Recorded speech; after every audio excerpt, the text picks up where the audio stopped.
So this is the theme Tattvamasi, and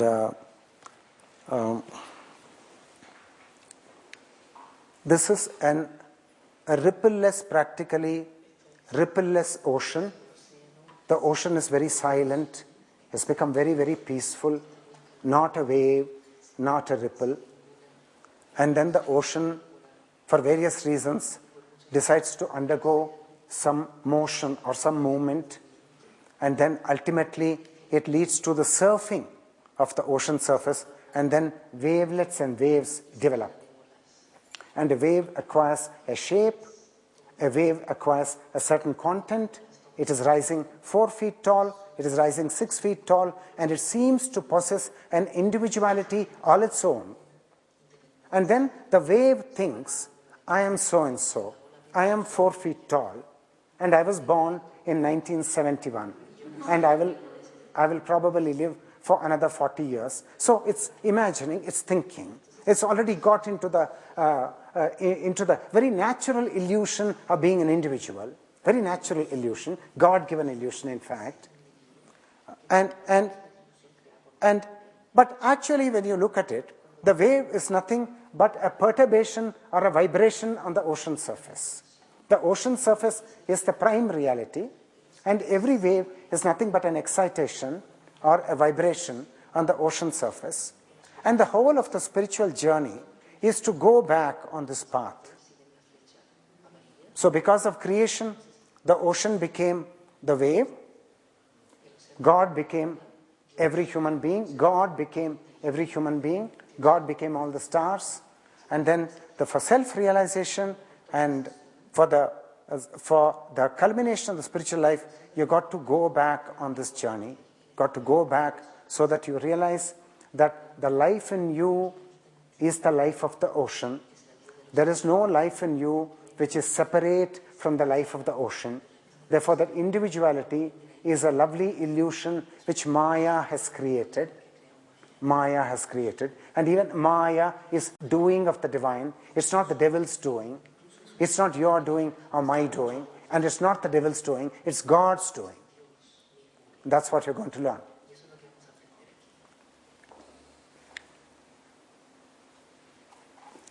And I'm using a certain Hindu scripture called the Bhagavad Gita. Bhagavat means God, Gita means song.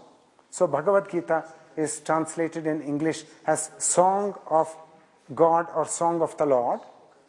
And it is a teaching given by an avatar, Krishna, to his disciple Arjuna on the battlefield in Kurukshetra, roughly 5,000 years ago, the teaching. It's a kind of eternal teaching. And the Bhagavad Gita is an extremely important scripture. It has got 700 aphorisms or sutras or principles, 700 of them, scattered in 18 chapters. And they deal with the totality of life and the enigma of life and death and God. The enigma and the mysterious nature of the human life, birth, death, Maya, Atma, Paramatma, and understanding of the whole thing.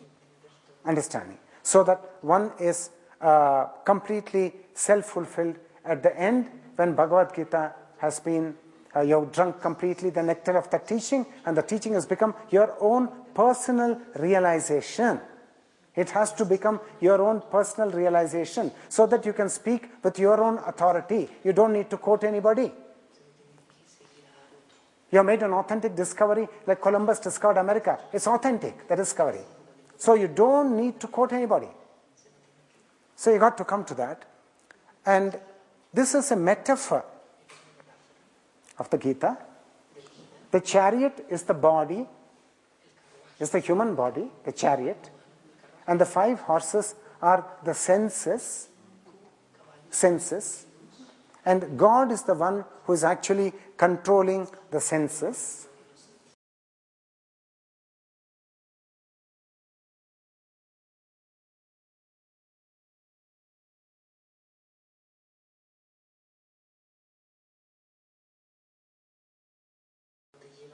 And the senses are taking the whole of humanity for a ride, yes or no? Yeah, we know that. I knew this at breakfast this morning. And the Paramatma, or the Oversoul, is the controller of the senses. He is in command of the senses. So the senses listen to him as he cracks the whip. Listen to him. They are obedient to him. And that is that consciousness called God. And then there is the individual, Arjuna, who is under the illusion that he is actually a separate entity. And there lies the trouble. He thinks himself to be separate, thinks himself to be the body, and then the teaching is given to dispel that illusion, to dispel that misconception, and to lead him from darkness to light, from death to immortality. So the Bhagavad Gita I use for this retreat because we are on the spiritual path, all of us, but it may be, I thought it is very good for us to actually apply the yardstick of a very standard Hindu scripture like the Bhagavad Gita to see where we actually stand. Are we on a trip of illusion, or are we really spiritual people? Do we pass the tests that the Bhagavad Gita is applying to us, or are we failing in those tests? That's why I brought in the scripture, because it is good as a standardization. It gives us the acid test, whether we are really on the right path, or whether we are on a very superficial path. So that's my intention of bringing the Gita. And the Gita is used by many teachers in India, both Hindu teachers as well as Westerners who are teaching the Bhagavad Gita today in the world. Many competent Western teachers are teaching the Gita in America and in Canada and so on. And they teach the Gita as a Dharma Shastra. That is, the Gita as just a scriptural teaching which gives you some knowledge of God, which gives you an idea of morality and the place of morality in life and so on. But I will be using the Gita in a somewhat different way as a Moksha Shastra. That is, as a doctrine of salvation. That's what I'm going to use for. I'm not going to use it for moralizing and for sermonizing. That's not the goal here. But to understand salvation and to know what is salvation and to see whether we can walk on that road to salvation.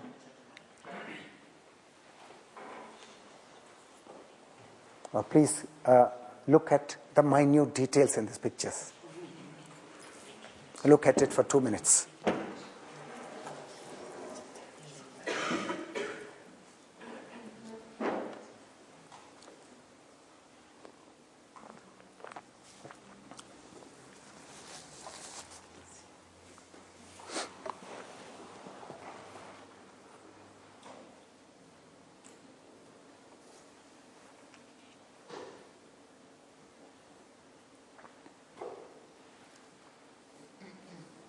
You will notice that the color of Shiva, this is Shiva and this is Shakti. And this is mythology. And mythology is a kind of new language which all ancient cultures have.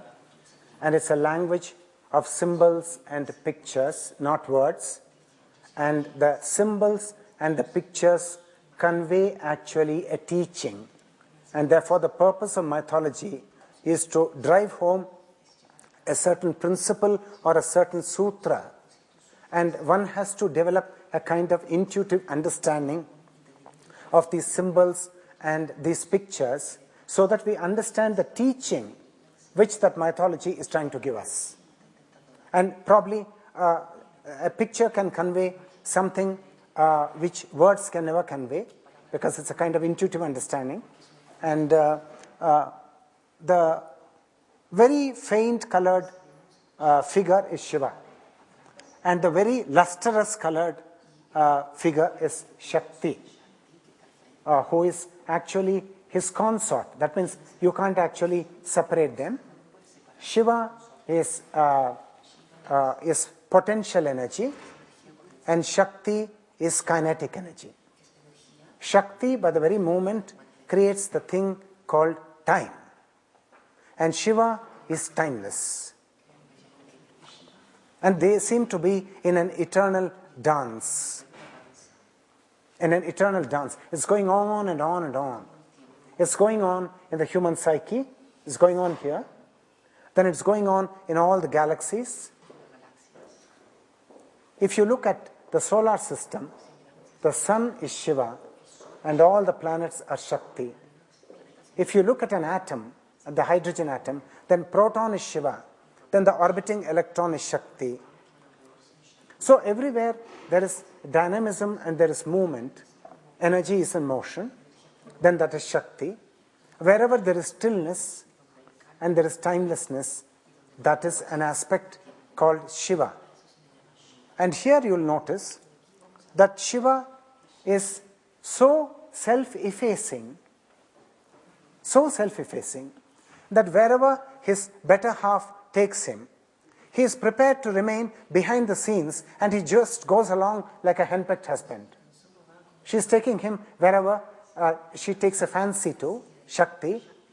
She wants to go for a ballroom dance and then she is going and Shiva is following behind, but he is speechless, he is dumb, he doesn't utter a word, he does not chastise her, he does not correct her, he does not judge her. Follow this. He is behind the scenes. He is imperceptible. That's why his body is not lustrous. Shakti's body is lustrous because she hits your senses. And the senses immediately register the dance of Shiva because she's Shakti, because she's changing. And she's in variegated colors and so pleasing to the senses. But Shiva is ageless and timeless, mysterious and dark and hidden. So we know very little of him. We know quite a lot about Shakti. The whole of science and technology is about Shakti. All the various art forms, whether instrumental music or the dance of a ballerina or a Bharatanatyam, it is the work of Shakti. And Shiva is behind the scenes. And this truth, the same truth, is portrayed in the Hindu world by the figure of Ardhanarishwara. Ardha means half. Nari means woman. Ishvara is God. So the God who is both Shiva and Shakti, that is, who is both unmanifest and who is also the manifest. That is the tricky thing about God. He is both the unmanifest Shiva, he is also the manifest world as Shakti. He's got two aspects. He's got dual aspects. An unmanifest aspect, and then he has got a manifest aspect. And both the reality is one and the same. The unmanifest aspect, the Vahana or the vehicle, is the bull, which is very, very slow and which is known for not liking change, very stubborn. And the lion is full of ferocious energy, wants to jump and wants to move, wants to catch the prey, and that is Shakti. So these are actually a single ultimate reality having two faces. A single ultimate reality having two faces. One face is hidden, very subtle, timeless. Another face is in time, moving, changing all the time. And we know the moving, changing part of our consciousness too well. We have a thought now, next second we have got another thought and so on. So that is Shakti. But we do not know that there is a Shiva in our consciousness. So I've asked a number of people that, can you put your hand on that part of yourself which has not changed from the time you were a 5-year-old boy or a 5-year-old girl? Can you put your hand on that part of the self? Can you identify that part? No. That's the problem. That is Maya. Because Maya puts you at a disadvantage when you want to search for Shiva and identify him in your life. He's elusive. He's unmanifest. He's intangible.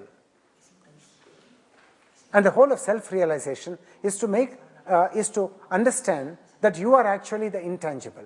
But you've got a face in the world of tangibility. You've got a face, one face in the world of tangibility, another deeper face in the world of intangibility.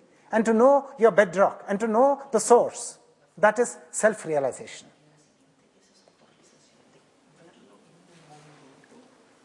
So now, we have got to identify the two parts of our consciousness.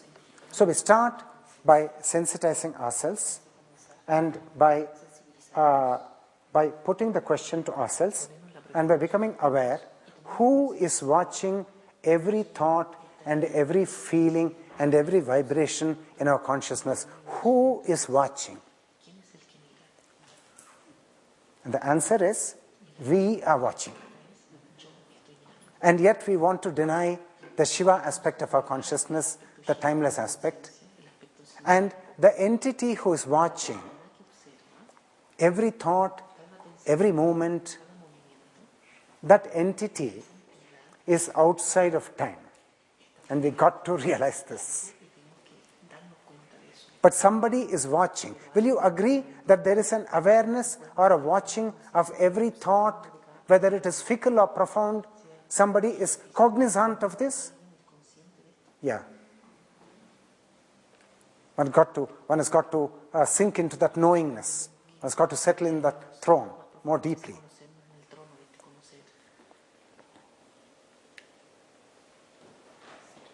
So just to help you get better understanding, So this is Shiva.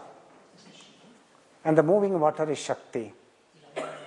And the water in the pan is Shiva. And the water vapor which is rising is Shakti. Now the water vapor, steam and water are one and the same. Every student of physics knows this, that ice and water and steam are just three different phases of the same substance called water. So similarly, the Shiva and Shakti is the same energy, is the same divine energy, the divine substance, but it is existing in different phases like water and steam. Water and steam. And therefore one has to now become very deeply familiar that the divine energy is sometimes operating as water vapor, moving energy. Sometimes it is operating as water. And then it has also got a very frozen form. And that's for the seekers to know. We are not going to go into that here. Now we come to the most important slide for the morning.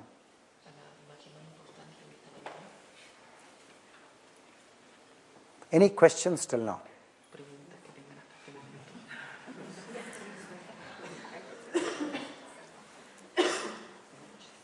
Okay. Now to understand our spiritual life and to have a kind of framework, because you must have a kind of framework with which you understand something, whether it is in biology or in chemistry or physics, you've got to have a theoretical framework. Every religion has got a theoretical framework which is called theology, and then you study the theology in the various religious institutions, whether in Christianity or in the Hindu world. And without having a theology or a religious framework, your spiritual life may be at a disadvantage. In India, there are innumerable spiritual frameworks. They are called darshanas or worldviews. That is how you perceive the world. Yoga, for example, is a darshana, is an outlook on life, is a way of looking at life, is a way of understanding God, way of understanding man, way of understanding his destiny, way of understanding salvation. And so this is a kind of darshana I am giving you, a worldview. And it's obvious that the Hindu world is very rich in the spiritual wealth. The best of the spiritual wealth may not be in evidence in the present century or in the present epoch. But there were times in the ancient past when the spiritual discoveries or the spiritual realizations were immense, and they left a kind of track record called the Vedas, a scripture lore called the Vedas, and they bear testimony to the fact that the Indic civilization was spiritual through and through, and therefore we got to understand how did they achieve this? How did they come upon the divine? How did they discover the divine as modern scientists are going to planet Mars and they're trying to go to planet Venus or something like that. They've gone to the moon already. So in science, we are discovering the nature of space and the celestial bodies. Likewise, in the field of religion, in Hindu India, they discovered God, and who is a kind of supernal reality. And so we got to ask the question, how did they achieve it? How did they build this? And so there were creative people in the Hindu society, and the name for those creative people is creative minority. In the present world, we have creative minority. Who are the people? They're the scientists, they're the technocrats, they're the statesmen, they're the creative men in the humanities and in the sciences, they're the philosophers of our age. They are the creative people. And the creative people give a direction and a shape to the whole civilization. They should say it should be structured like this, then those perceptions will become laws in that society. So in the ancient Hindu world, the creative men were called sages. They were seers. They understood the spiritual world. They had contact with God. They had that realization. So they said, let the child cling to the mother for the first 7 years. And then at 7 years, then for a stretch of 14 years, the child has to go to a school, not a public school where there are 200 children, 300 children, no. Just a handful of children, 10 to 15 children, that's all. And then there is a single teacher and his wife. He is the guru and the wife is the guru patni. And then they teach the children 3 things. Loka Jnana, Atma Jnana, Deva Jnana. Now, Loka Jnana is connected to what you see with the eyes and hear with the ears. So that's including the language Sanskrit or mathematics or anything. And that is fairly tangible. But Atma Jnana and Deva Jnana are intangible subjects. So the young mind, which is exposed to this knowledge for 14 years, just probably memorizes this knowledge without understanding, no realization, just memorizing the principles, then rote learning it, then repeating it, and later on in life, as the pilgrimage of life advances, all the knowledge is going to be applied, and the seeds which were sown in the soil of consciousness, they are going to take the form of a harvest. They're going to have a bumper harvest. But the seeds are sown, 14 years. So, spiritual learning. So that learning is called dharma. And dharma means moral order. For a society to be very stable, there has to be moral order. Only then there will be stability. Virtue has to have its right place. Otherwise, the whole of society will be completely chaotic. Nobody knows who he is and what he is. So then at 21, everybody gets the call of the senses loud and clear. The call of the senses. And the senses are hungry for the sense objects. Lust becomes very important starting with puberty. And you want to explore and discover the world. The world is new and exciting to you. And the senses are calling you. So you are given a license at the age of 21 to plunge into the world of sensory experiences. And that world is called Artha and Kama. Artha means pursuit of wealth. Kama means seeking the fulfillment of desires. And the desires are given by the divine. They are not our fancy. We find desires just sprouting from the soil of our consciousness so spontaneously. So we didn't create them. They're just sprouting in the consciousness. So at 21, we are kind of let loose into the pleasure gardens of life.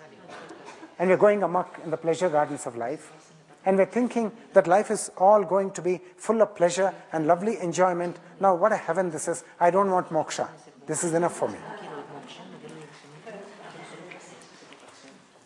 But notice the word duality here, duality or Maya, because this is a very treacherous ground, because we seem to get pleasure in the hand, and next minute the pleasure seems to turn into pain. So it's a very enigmatic journey. It seems to hold the promise of pleasure and